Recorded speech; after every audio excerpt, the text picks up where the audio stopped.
Hi, everybody. All right.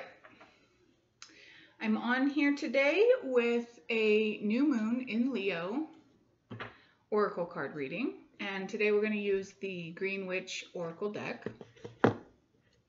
I also have, and I'll post it in the description below, a Serapis Bay new moon in Leo truth spell. If there's something like that that you're looking into doing. It's, recommended for that, using Serapis Bay or calling on Serapis Bay's energy and his white light of purification and truth. So, okay, this oracle reading is just going to be a 3-card reading for everybody in general when it comes to this particular new moon, and take from it what you will. If it resonates with you, great. If it doesn't, that's okay too. There are other readings available. So if you're interested in getting your own personal reading, either tarot or oracle card reading, connecting with a particular energy for spirit channeling, my website is listed below and you can book a reading there. So, all right. We're calling on the guides, guardians, ancestors, and angels for this particular reading. August 4th, 2024, new moon in Leo. What guidance do the spirits have for us at this time?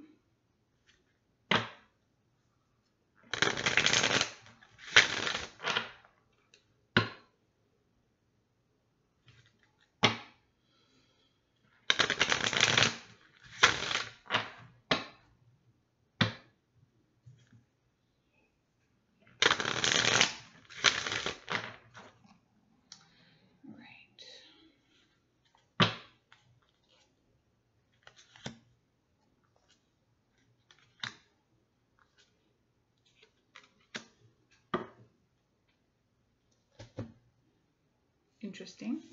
The first card that came up is Summer, which is this Lunasaw. This is very much the energy that we're in right now. There's a bee and the sunflowers.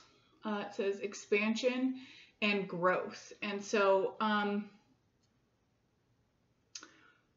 consider what areas of life you're expanding yourself in and using this summertime energy of expansion and growth, and planning out some of that growth that you might have in more of the indoor seasons as we're going into late fall and winter time. I say that because we have some other stuff coming up right now. So where are you expanding and growing right now? The bee reminds me of storing up, the last bits of nectar for the winter that they can turn into honey, and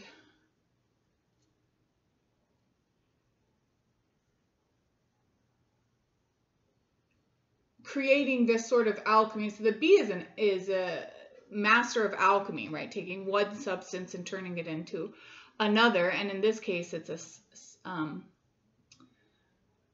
sustenance for the collective community.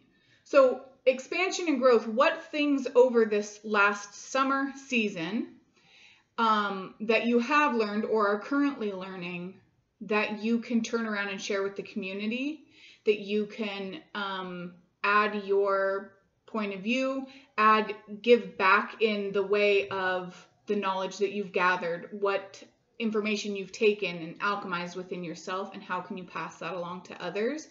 As summer is that time of community connections, expansion, and growth, as it's talking about. So where have you learned to expand and grow in yourself, and how can you share that with your community? And be the light for others, essentially, is what they're kind of talking about now. And how can you plan for your expansion and growth even into the winter season? What stuff can you gather up now during the warm months, right? During the time where we're connecting with others. What can you gather up now to be working on through that winter season? Okay. The second card in this one is Trunk. This card, I've been using this deck quite a bit, and this card keeps coming up. And the trunk is stability, loyalty, and reliability. it's not the roots of the tree. It's not the seed. It's not from where in your past or where in your growth you find yourself rooted. It's not that. It's not the foundation on where you've built stuff. It's not the seed of a beginning. And it's also not where you're expanding, like the summer card. It's not the leaves or the branches. The trunk is that middle stability. It's the point of connection between the higher and the lower. And it's the point of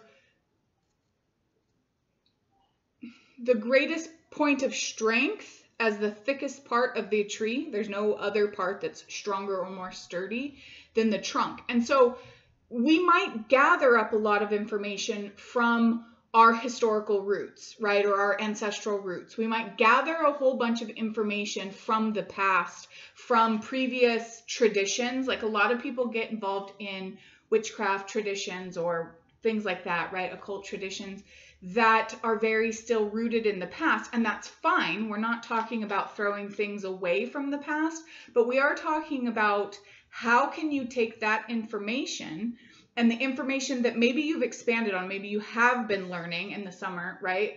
Things that have to do with your ancestral roots or a particular tradition, like a certain lineage of teaching. And there's a point of gathering that information in, but there's a place of convergence where it becomes you're either going to take that information in and alchemize it the way the bee is talking about doing, into nourishment for your soul, nourishment for others, and into your own practice, into how did you internalize that and then reimagine it into a current practice, a living trunk, a living bridge between the higher and the lower.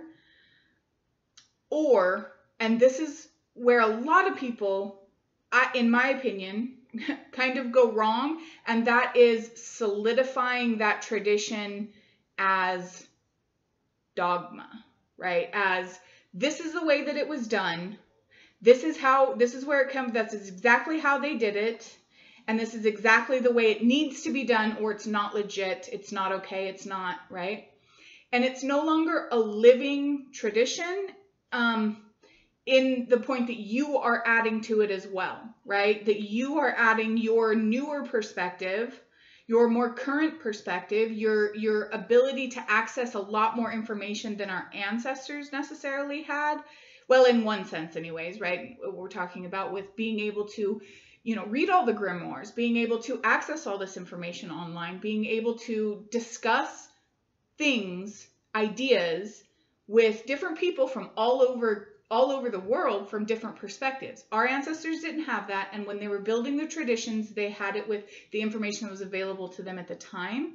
But we don't have to be limited to that. We can take and understand where they were coming from, understand the tradition as a whole. I'm really big in building a foundation of this is how it worked.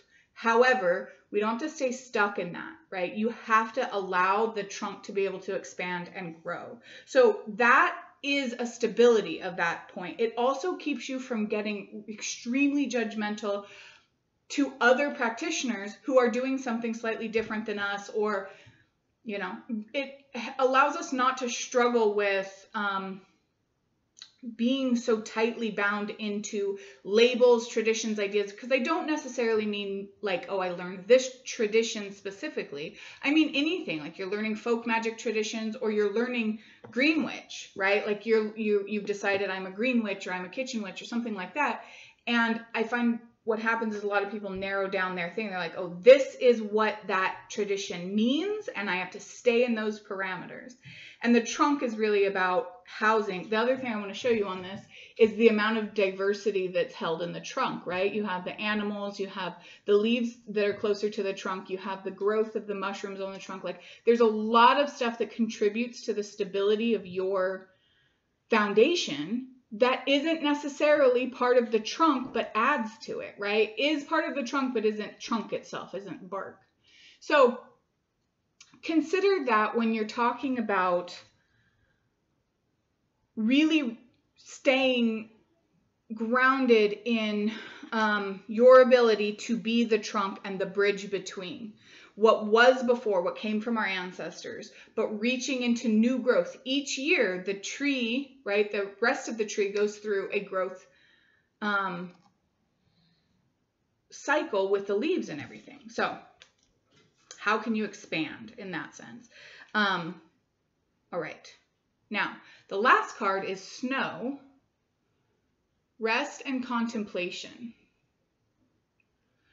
And so that was where I'm seeing this coming from, like the summertime, what you're collecting. You need this rest and contemplation time to integrate. So you spend time learning and expanding, right? You spend the time learning in the books or learning from other people, taking courses, being out there in your community and exchanging ideas. You're adding it to your trunk of knowledge, but you need time to integrate it. You need time to rest and allow those ideas to become part of you in order to move forward. And so with the idea of the new moon in Leo, Leo is a fixed sign. It's a fixed fire sign, right? So what things you're motivated about right now, not gathering motivation, not like new beginnings, that's Aries energy. Leo is fixed energy. It's the things that I am really passionate about, that inspire me, that I'm motivated about right now, that I want to take and maintain that same level of enthusiasm and motivation for.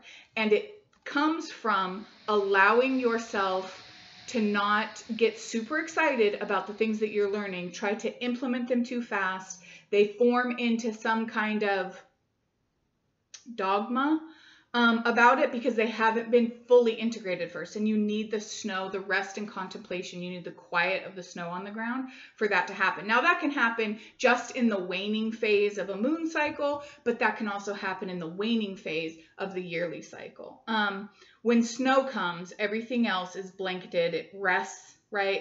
And it gets ready for the next part of the season, and that's where you're coming into. So with all of this energy, with all of the information that you've gathered, the new things that you've learned, the message now is, in order to maintain that motivation, allow yourself the time that it takes to integrate the new information that's coming in into how it will be for you, not how it has always been for your ancestors or the right way to do something.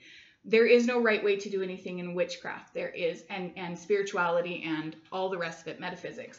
There is guidance from our elders, guidance from our ancestors, guidance from the traditions have come before, that you integrate into your being through rest and contemplation before it becomes your specific brand of whatever that is, right? So that's the message for the new moon in Leo for August 2023. Again, if you would like your own personal reading, tarot, oracle, channeling, I will have the links, and I hope you guys have a wonderful new moon season and manifest all the things.